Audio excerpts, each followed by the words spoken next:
Hi everyone! Welcome to my channel at ngayon, titingnan natin ang isa pang kakilakilabot na kaso.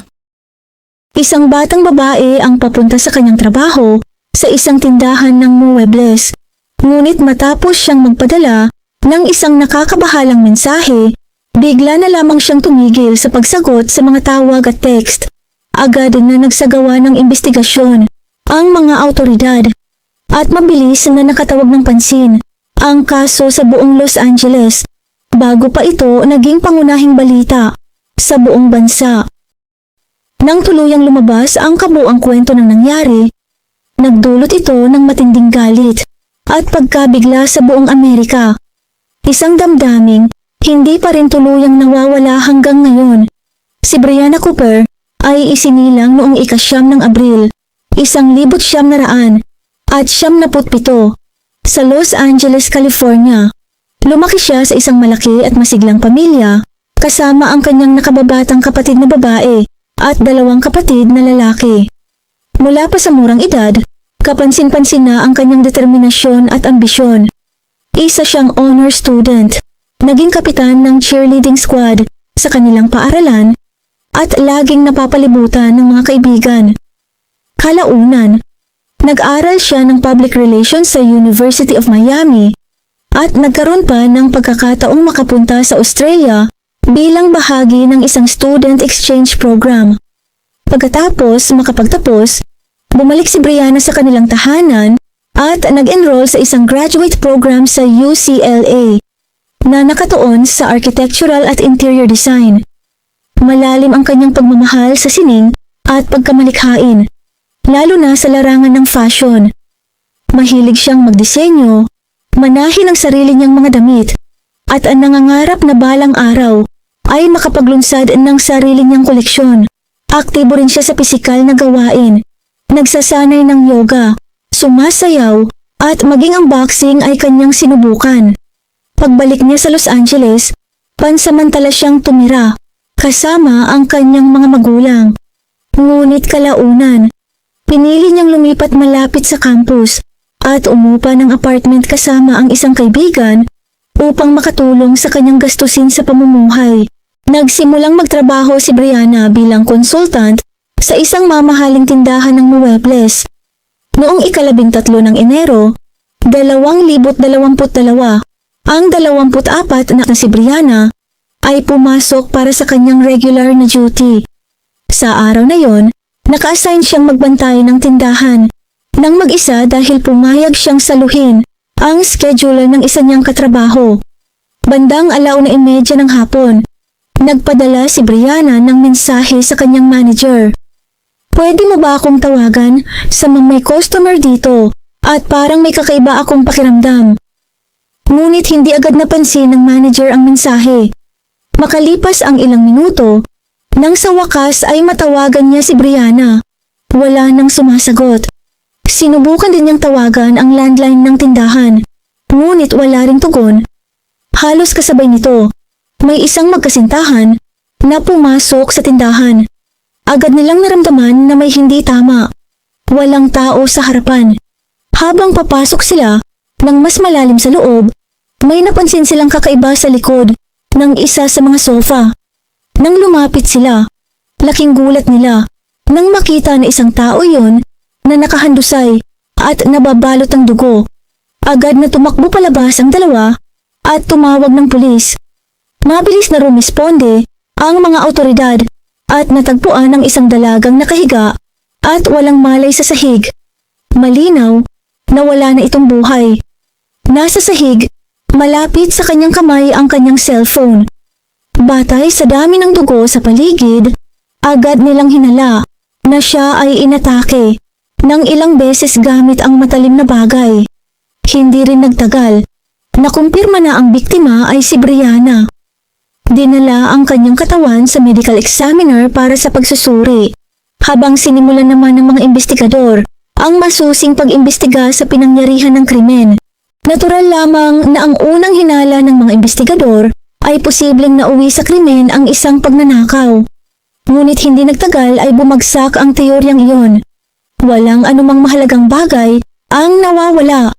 Kahit ang pera sa kaha ay hindi ginalaw. Sa katunayan, kabaligtaran pa nga ang nangyari. May iniwanang salarin. Sa ibabaw ng counter kung saan nagtatrabaho si Brianna, may isang maliit na voice recorder na patuloy pang umaandar. Pinindot ng mga pulis ang play, at ang kanilang narinig ay labis na ikinagulat nila. Nagsimula ang recording sa mahinang tunog ng bell sa pintuan ng tindahan. Kasunod ang masiglang boses ni Brianna na bumabati sa isang customer. Narinig ang boses ng isang lalaki na nagsabing naghahanap sila ng kanyang kasintahan ng bagong sofa. Nagtanong si Brianna ng ilang detalye at inalok siyang ipakita ang ilang modelo na nakadisplay. Makalipas ang ilang sandali, sinabi ng lalaki na kailangan niyang tawagan ang kanyang kasintahan upang makumpirma ang kanilang pagpipilian at pansamantala siyang lumabas ng tindahan. Hindi nagtagal.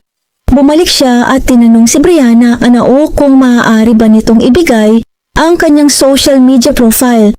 Ngunit magalang siyang tumanggi. Pagkatapos nito, bigla siyang nagtanong kung sinusubaybayan ba ni Brianna ang politika ni Biden. Simple lamang ang sagot ni Brianna. Hindi. Sinabi ng lalaki na babalik na lang siya sa ibang oras. Nag-alok si Brianna ng business card. Ngunit sa halip na umalis, nanatili ang lalaki at nagsimulang magsabi ng mga kakaibang pahayag. Parang nababaliw na ang gobyernong ito. Mahinang sabi ng lalaki. Pagkatapos ay sinabi niya, ilagay mo ang phone mo sa baba. Makalipas ang ilang segundo, idinagdag niya, mag-relax ka, hindi kita sasaktan. Ilang sandali pa, narinig ng mga investigador sa recording ang tunog ng isang matalim na bagay na inilalabas. Nagbago ang tono ng boses ni Brianna. Halatang natatakot na siya. Inutusan niya ang lalaki na umalis ng tindahan at binalaan ito na nakatawag na siya ng pulis. Ngunit hindi siya pinakinggan. Sa mga sumunod na sandali, malinaw na naitala sa recording ang nangyari. Biglang sumugod ang lalaki at inatake siya gamit ang isang matalim na bagay. Nagpatuloy ang pag-atake ng ilang minuto. Naririnig sa audio ang takot sa boses ni Brianna habang nagmamakaawa siya. Sinabi niyang matutulungan niya ang lalaki. Anumang paraan para lamang tumigil ito. Ngunit hindi siya pinakinggan. Kalaunan, tuluyan nang natahimik ang kanyang boses. Umalis ang salarin na iniwan ng isang nakapanlulumong katahimikan sa recording. Ilang sandali matapos iyon, tumunog ang cellphone ni Brianna. Ang kanyang manager iyon na muling sumusubok tumawag. Makalipas pa ang ilang minuto, naitala rin sa recording ang pagpasok ng magkasintahan sa tindahan at ang kanilang pagkakadiskubre sa kanyang katawan. Hindi lamang iyon ang laman ng device. Ilang buwan bago ang krimen, may isa pang recording mula sa parehong lalaki kung saan maririnig siyang galit na galit at nagpapahayag ng matinding pagkamuhi laban sa kababaihan. Ipinadala ng mga investigador ang recorder sa laboratorio upang suriin kung may makukuhang fingerprints at DNA. Pagkatapos nito, sinimulan nilang repasuhin ang mga kuha ng surveillance camera sa loob ng tindahan. May ilang kamera sa gusali, ngunit wala ni isa ang direktang nakatutok sa mismong lugar kung saan naganap ang pag-atake. Gayunpaman, nakuna ng video ang suspek nang una siyang lumapit sa counter. Nakasuot siya ng hoodie na nakatakip ang hood, maitim na salamin at medical mask, kaya hindi makita ang kanyang mukha. Batay sa pagsusuri ng mga investigador sa footage at sa mga paglalarawan ng mga saksi, ang suspek ay may karaniwang taas, katamtaman ang pangangatawan, at pinaniniwala ang kabilang sa African-American na komunidad. Bukod sa pagkakakita sa kanya sa loob ng tindahan, nakunan din siya ng mga outdoor security camera. Ilang sandali matapos ang krimen, makikita siyang kalmadong naglalakad palayo sa lugar, tila ba walang nangyari. Ang ganitong kakaibang composure ay lalo pang nag-alarma sa mga investigador. Sa masusing pag-inspeksyon ng loob ng tindahan, sinuri ng mga crime scene investigator ang bawat sulok at bawat ibabaw na maaaring maglaman ng ebidensya. Kalaunan, natuklasan nila ang bakas ng sapatos na may dugo sa isa sa mga sofa. Pinaniniwalaan nilang naiwan ang bakas na ito nang tangkain ni Brianna na tumakbo patungo sa exit. Ayon sa kanilang pagsusuri, posibleng tumalon ang salarin sa ibabaw ng sofa upang harangin siya at pigilan ang kanyang pagtakas. Na-recover din ng mga awtoridad sa pinangyarihan ang ginamit na sandata, isang patalim na may 7 pulgadang talim na nabaluktot dahil sa matinding puwersang ginamit. Ang detalyeng ito ay nagpakita kung gaano kalupit ang naganap na pag-atake. Hindi nagtagal, natanggap ng mga investigador ang opisyal na ulat mula sa coroner. Nakasaad doon na si Brianna ay nasaksak ng 46 na beses, isang bilang na nagpapakita kung gaano katindi at katagal ang ginawang pananakit. Ipinahiwatig din sa ulat na walang palatandaan ng anumang uri ng sexual na paglabag, kaya may ilang posibleng motibo. Ang agad din na naalis sa listahan ng mga iniimbestigahan. Sa kabuuan, ang lahat ng ebidensyang ito ay nagbigay ng isang mabigat at nakapanlulumong larawan sa mga investigador. Lumilitaw na ang kanilang hinahanap ay isang taong walang malinaw o makatuwirang dahilan, kundi tila kumilos dahil lamang sa matinding pagnanais na manakit at pumatay. Batay rin sa paraan ng kanyang pananamit sa surveillance footage, isinasaalang-alang ng mga investigador ang posibilidad na maaaring wala siyang permanenteng tirahan, isang bagay na lalo pang nagpahirap sa pagtunton sa kanya. Habang hinihintay ang resulta mula sa laboratorio, ipinagpatuloy ng mga investigador ang pagsusuri sa iba pang surveillance footage mula sa mga kalapit na establishmento. Umaasa silang may makikitang anumang detalye na muling magpapakita sa suspek o magbibigay linaw sa kanyang galaw bago at pagkatapos ng krimen. Hindi nagtagal, natuklasan nilang humigit kumulang 30 minuto matapos ang insidente. Pumasok ang lalaki sa isang malapit na grocery store. Bukod dito, nakatanggap din sila ng impormasyon mula sa isang empleyado ng chiropractic clinic na ilang pinto lamang ang layo mula sa pinagtatrabahuhan ni Brianna. Ayon sa kanya, pumasok ang kalalaki sa klinika ilang minuto bago ang krimen, nagtanong tungkol sa kanilang mga serbisyo, at pagkatapos ay umalis ng walang malinaw na dahilan. Pinalawak pa ng mga investigador ang kanilang pag-iimbestiga sa iba pang mga negosyo sa parehong kalye. Doon nila nalaman na pumasok din ang lalaki sa ilang iba pang establishmento, ngunit halos agad din itong umaalis sa bawat lugar nang hindi gaanong nakikipag-ugnayan sa sinuman.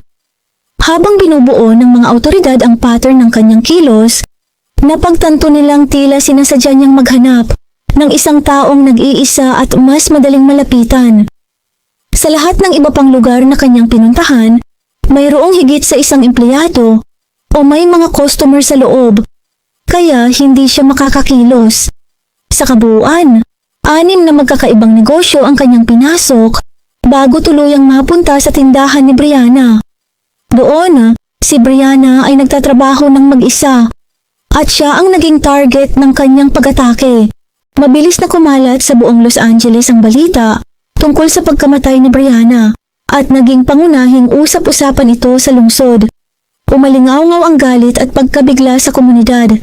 Hindi lamang dahil sa mabigat na detalye ng nangyari sa kanya, kundi pati na rin dahil sa lumalalang krimen sa Los Angeles.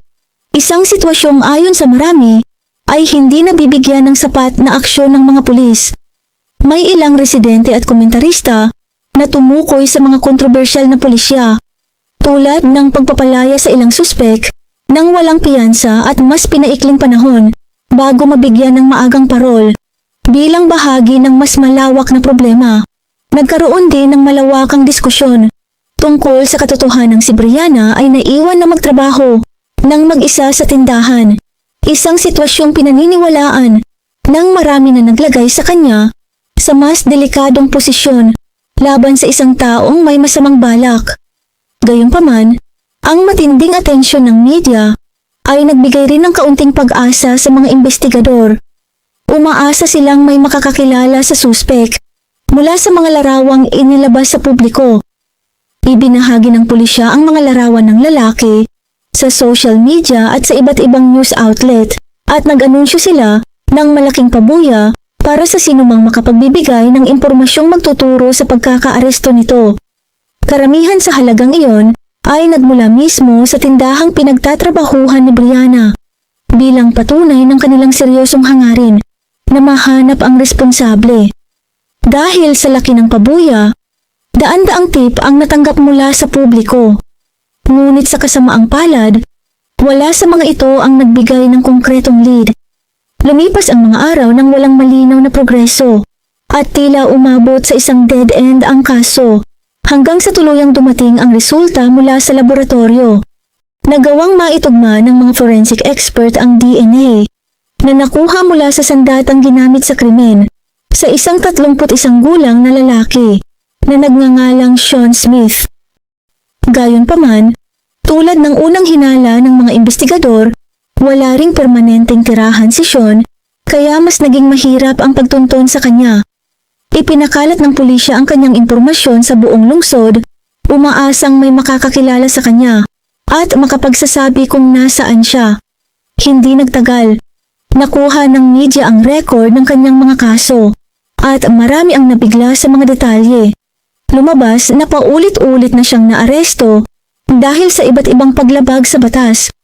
May ilan na mas magaan, tulad ng pag-iingat ng ilegal na droga at pagnanakaw, ngunit mayroon ding mas seryosong insidente. Sa isang pagkakataon, inatake niya ang isang pulis at kinagat ang daliri nito. Sa isa pang insidente, nagpaputok siya ng flare gun patungo sa isang sasakyan na may batang sakay. Ilang beses din siyang naaresto dahil sa pagpasok sa mga pribadong ari-arian ng walang pahintulot. Hindi rin nagtagal bago ang pagkamatay ni Brianna, pinalaya si Sean ng mas maaga mula sa isa na namang maikling sentensya. Halos agad din niyang nilabag ang mga kondisyon ng kanyang pagpapalaya. Ngunit sa halip na maibalik sa kulungan, tila nakalusot siya sa sistema at tuluyang nawala. Nang malaman ito ng publiko, lalo pang umigting ang galit ng marami.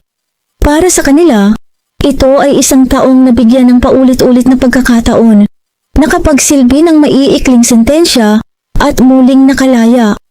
Hanggang sa dumating sa puntong nakagawa siya ng isang napakalupit na krimen na, ayon sa ilan, maaaring naiwasan kung mas naging mahigpit ang pagpapatupad ng batas.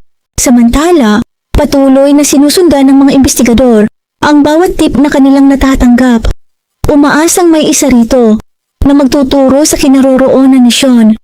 Ngunit sa kabila ng kanilang pagsisikap, wala pa ring nagbibigay ng konkretong direksyon kung saan siya matatagpuan. Nagpatuloy ang ganitong sitwasyon hanggang ika-19 ng Enero. Sa araw na yon, nakatanggap ang pulisya ng tawag mula sa isang lalaki na nagmamaneho sa lungsod. Napansin niya ang isang taong agad nakatawag ng kanyang pansin. Ayon sa kanya, kamukha ito ng lalaking nasa CCTV footage na matagal nang umiikot sa balita at sa social media. Upang makatiyak, bago magbigay ng ulat, nagpasya siyang umikot muli sa parehong lugar at tumaan sa kalsadang iyon sa pangalawang pagkakataon. Mas mabuti niyang tiningnan ng lalaki at napansin ang eksaktong kaparehong backpack na nakita rin sa surveillance video. Dahil dito, lalo siyang nakumbinsi na iisa ang taong iyon at ang suspek. Agad na rumisponde ang mga pulis at sa nagtungo sa nasabing lugar. Hindi nagtagal, namataan nila ang lalaking inilalarawan ng tumawag. Tugma ito sa pisikal na anyo at pananamit na nasa record ni Sean. Ngunit nang lapitan siya ng mga autoridad at hingan ng pagkakakilanlan, ibang pangalan ang ibinigay niya. Hindi naniwala ang mga pulis sa kanyang pahayag. Sa halip, inilabas nila ang isang portable fingerprint scanner at kinuha ang kanyang fingerprints doon mismo sa kalsada. Makalipas lamang ang ilang minuto, nakumpirma ng aparato ang kanilang hinala. Ang lalaking nasa harapan nila ay si Sean Smith. Agad siyang inaresto. Gayunpaman, kahit nasa kustodiya na, tumanggi si Sean na umamin o magbigay ng anumang paliwanag tungkol sa nangyari. Agad na ipinahayagan ng mga piskal na hihilingin nila ang pinakamabigat na parusang maaaring ipataw. Gayunpaman, hindi kailanman isinama ang parusang kamatayan bilang opsyon sa kasong ito. Kahit pa maraming residente ng lungsod ang hayagang nananawagan para rito. Ipinaliwanag ng district attorney na tutol siya sa capital punishment. Ayon sa kanya, hindi ito epektibong panakot laban sa krimen at isa itong pulisiyang may bahid ng hindi pagkakapantay-pantay. Ilang buwan matapos ang kanyang pagkakaaresto, sumailalim si Sean sa isang komprehensibong psychiatric evaluation. Malinaw ang naging resulta. Lubos niyang nauunawaan ang kanyang mga ginawa at batid niya ang kanyang mga kilos noong panahon ng krimen. Pagkatapos nito, bigla at tila walang babala, inanunsyo ni Sean na nais niyang siya mismo ang kumatawan sa sarili niya sa korte. Batay sa legal na proseso at sa kanyang mga karapatang konstitusyonal, pinayagan siya ng hukom.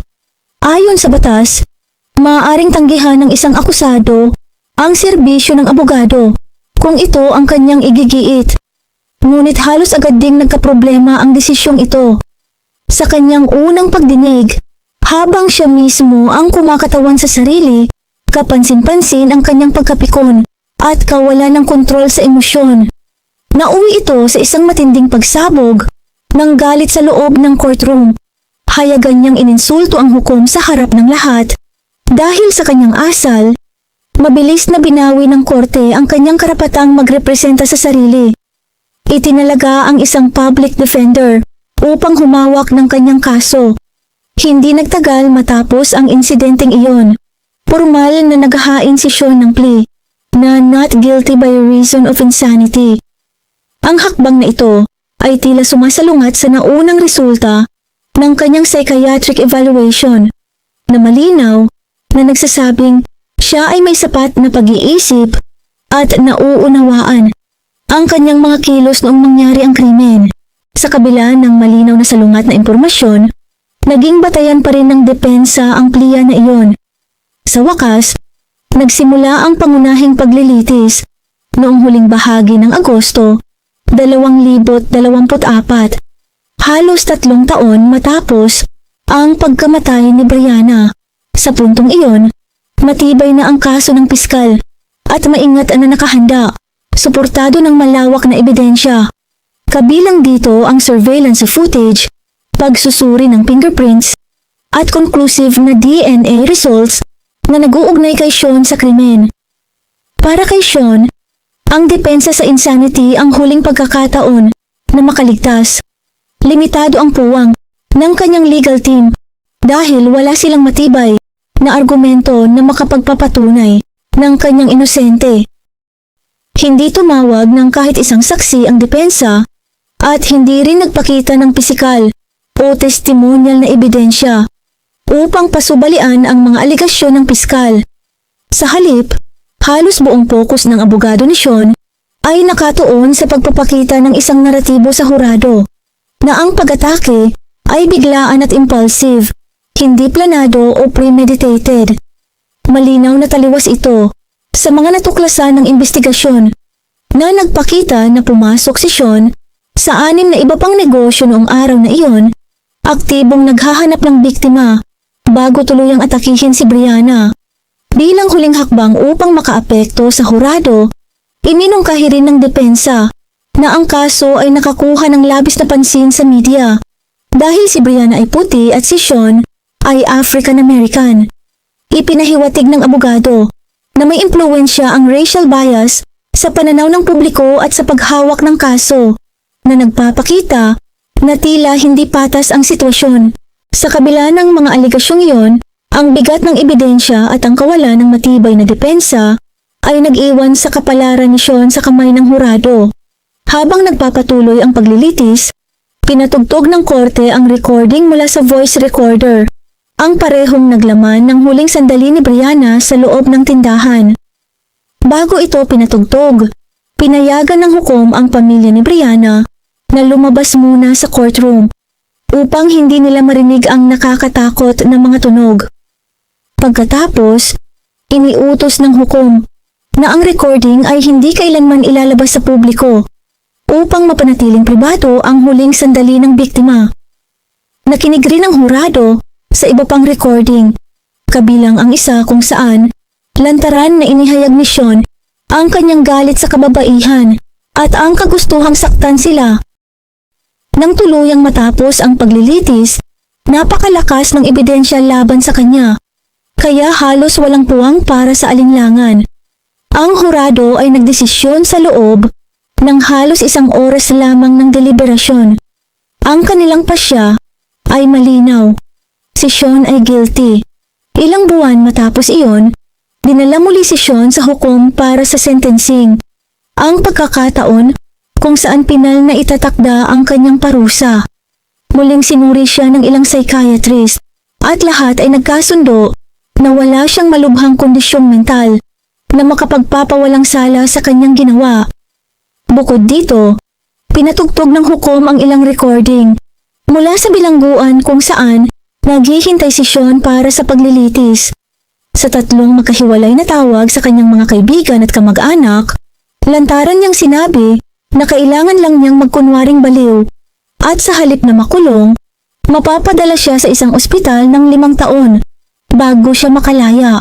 Tuwang-tuwa siya at kumpiyansa sa kanyang plano. Tila nakakalimot na bawat salita sa kanyang mga tawag ay naitatala. Dahil sa mga recording na yon, wala nang puwang para sa alinlangan. Natukoy na si Sean ay mentally competent at pinarusahan ng life in prison na walang posibilidad ng parol. Ngunit may kaunting detalye.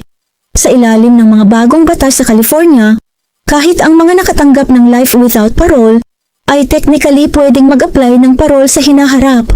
Gayunpaman, sinabi ng hukom na umaasa siyang bawat petisyon ni Sean ay tatanggihan dahil sa tindi at kalupitan ng kanyang krimen. Tungkol sa kanyang motibo, walang malinaw na dahilan ang lumabas sa paglilitis. Batay sa mga recording mula sa sarili niyang device, simple lamang ito. May malalim siyang galit sa kababaihan at nais lamang silang saktan. At ang katotohanang pumasok siya sa 6 pang negosyo bago atakihin si Brianna ay nagpapakita ng isang nakakatakot na bagay. Wala siyang pakialam kung sino ang biktima, basta babae ito. Kaya dinala si Sean upang simulan ang kanyang sentensya. Ngunit hindi doon nagwakas ang kaso ni Brianna. Naging isang malinaw na paalala ito kung gaano kapinsala ang kahinaan ng legal at correctional systems. Mga sistema na nagpapalampas sa mga mapanganib na kriminal. Pinapayagang makalaya matapos ang maikling sentensya. Kahit malinaw ang banta nila sa iba. At sa kabila ng galit at panawagan para sa pagbabago, wala pa rin konkretong aksyon ang nagawa upang ayusin ang sitwasyon. Sa California, nananatili ang isang maluwag na pagtrato sa mga nagkasala kahit pa sa mga kasong tulad nito. Sa alaala ni Brianna, daan-daang tao ang nagtipon sa labas ng tindahan kung saan nawala ang kanyang buhay. Nagtayo sila ng pansamantalang memorial, punong-puno ng bulaklak, larawan niya at mga placard na humihingi ng aksyon. Nagmamakaawa sa mga awtoridad na tuluyan ng gawin ang dapat para wakasan ang karahasan sa kanilang lungsod. Maraming salamat po sa panunood. Kung hindi naman po kalabisan, paki-like at subscribe po sa aking channel, and as always, keep safe everyone.